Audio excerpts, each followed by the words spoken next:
Baik, selamat siang. Assalamualaikum warahmatullahi wabarakatuh. Oke, teman-teman, hari ini kita langsung aja kuliah tindak pidana dalam KUHP seperti biasanya. Untuk materi hari ini, kita belajar tentang tindak pidana penghinaan, yaitu pasal 310 sampai pasal 321.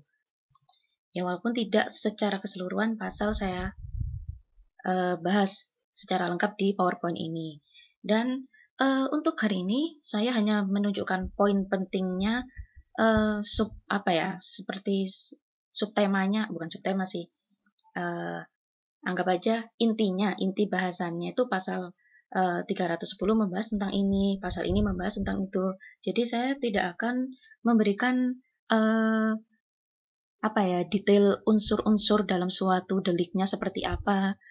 Tidak akan saya berikan detailnya seperti yang materi sebelum-sebelumnya. Ini juga biar teman-teman bisa sekaligus mendengarkan penjelasan saya, juga sekaligus melihat KUHP langsung aja. Jadi jangan terlalu terpaut dengan PowerPoint saya, seperti itu. Nah, langsung aja ke pasal 310. Di pasal 310 ini jadi membahas tentang menista atau menista dengan tulisan. Untuk yang menista itu bisa dilihat di ayat pertama. Silakan teman-teman pahami sendiri-sendiri. Nah, kemudian untuk yang ayat kedua itu yang menista dengan tulisan. Nah, sebelum saya masuk ke pasal 310 lebih dalam, mungkin ada baiknya terlebih dahulu ya saya jelaskan yang dimaksud dengan penghinaan sendiri gitu. Nah, kalau untuk penghinaan sendiri, menghina itu yang dimaksud dengan menghina yaitu menyerang kehormatan dan nama baik seseorang. Nah, jadi yang diserang itu biasanya sampai merasa malu gitu loh. Nah, kehormatan yang diserang di sini hanya mengenai kehormatan tentang nama baik, bukan kehormatan dalam lapangan seksual. Nah, kalau kehormatan yang dapat dicemarkan karena tersinggung anggota kemaluannya dalam lingkungan nafsu birau kelamin, nah itu nanti ada sendiri di tindak pidana kesusilaan yang sudah kita bahas di pertemuan awal, pertama kali waktu kita kuliah. Seperti itu. Nah, untuk penghinaan sendiri ini memang ada 6 jenis. Yaitu yang pertama memang ada di menista, pasal 310 ini. Nah, itu juga yang untuk ayat 1, itu untuk ayat satunya, untuk ayat 2-nya itu yang menista dengan tulisan.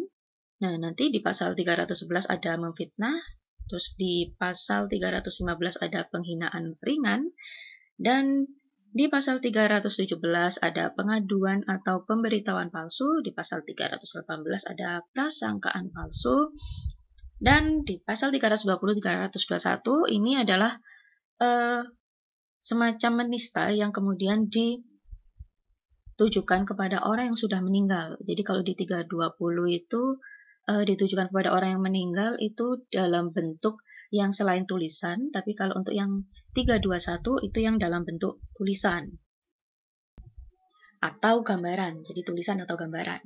Oke, balik ke 310 tadi. 310 tadi bahas tentang menista. Silakan teman-teman pahami untuk pasal 310 terlebih dahulu.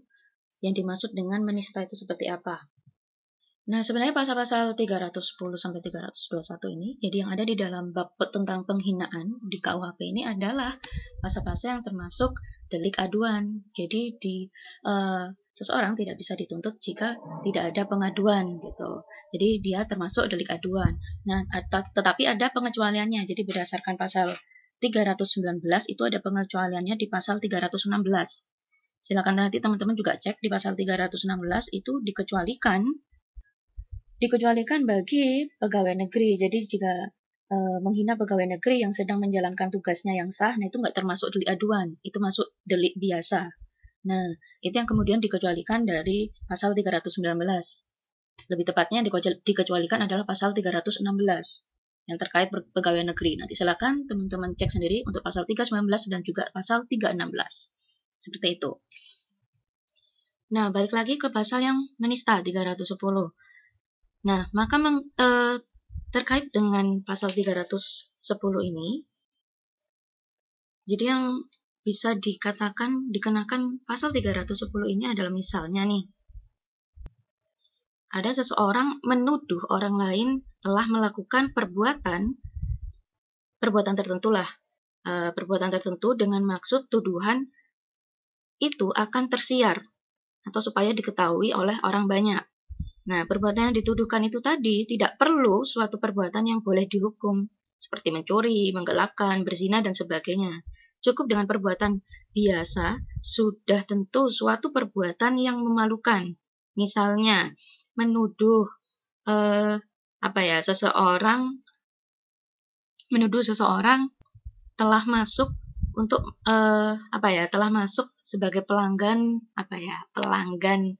ya anggap aja di Sarkem lah, misalnya ada area ya yang agak terlarang itu tempat yang biasa dikenal dengan pelacuran dan sebagainya. Nah, kemudian ada seseorang dituduh, si A menuduh si B telah memasuki tempat pelacuran seperti itu. Nah, sebenarnya kan juga itu bukan tindakan yang bisa dihukum gitu loh. Tapi hal itu kan walaupun tidak bisa dihukum, tetapi kan membuat orang atau membuat si B ini merasa malu ketika orang-orang lain pada tahu kalau dia pernah masuk ke tempat pelacuran.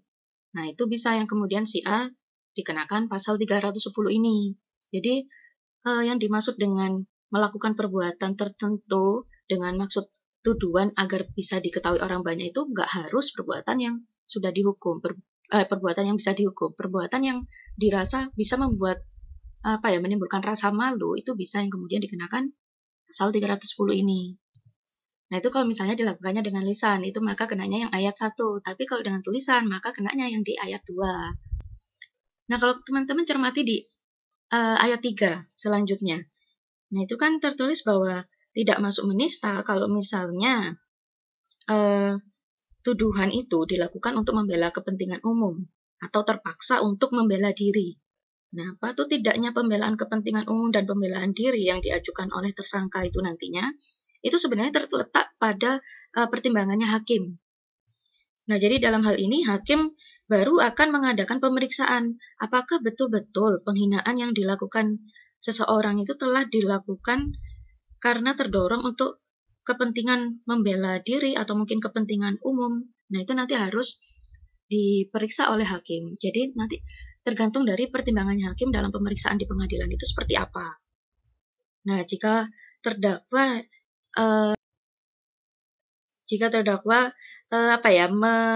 telah membuat penghinaan itu ternyata untuk membela kepentingan umum atau membela diri yang dapat dianggap oleh hakim seperti itu, ya maka terdakwa tidak bisa dihukum.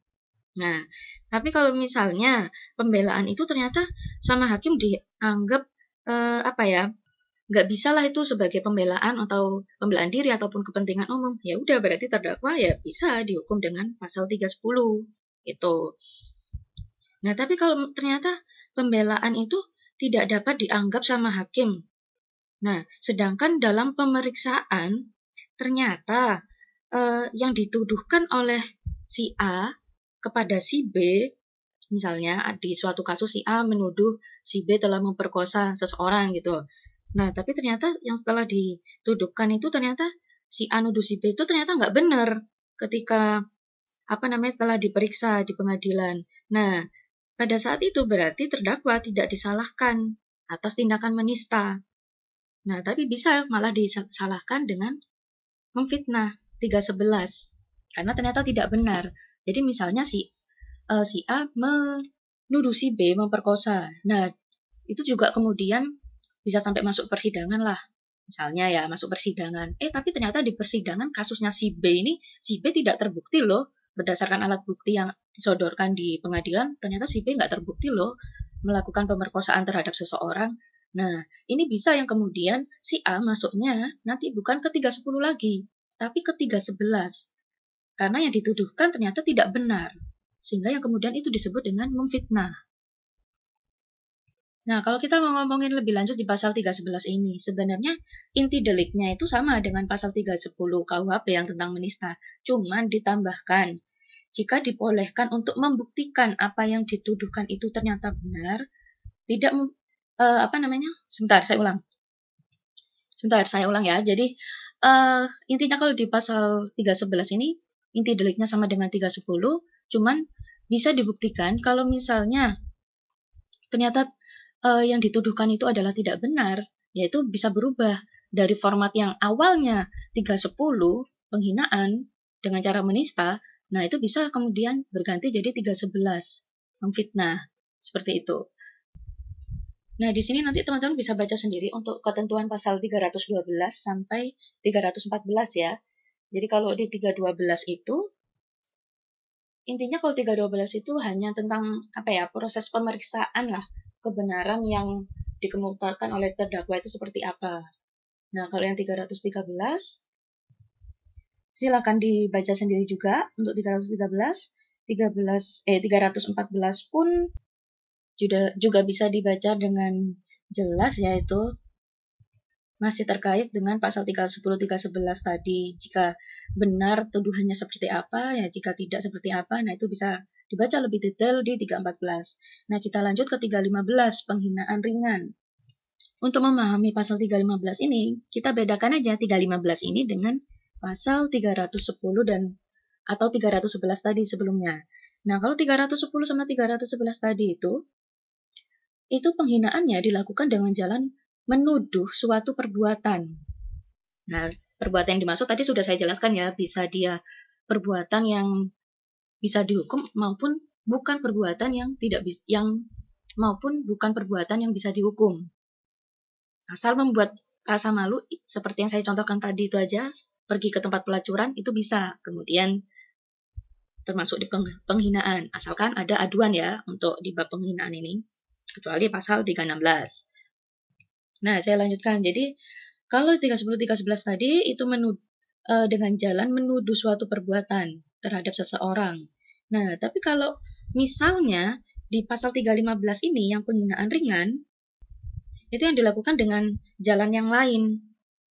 Misalnya nih, dengan mengatakan anjing, asu, jangkrik, wah, ya yang ada di kebun binatang, ya kayak gitu-gitulah. Ini nggak saya sensor, soalnya kalau saya sensor takutnya teman-teman nggak tahu maksud saya, makanya saya ngomongnya kayak gini. Tapi ini ranah akademis ya, kita tetap berusaha menyikapinya dengan bijak gitu. Nah, contoh-contoh seperti itu tadi, itu yang bisa kemudian disebut dengan penghinaan ringan.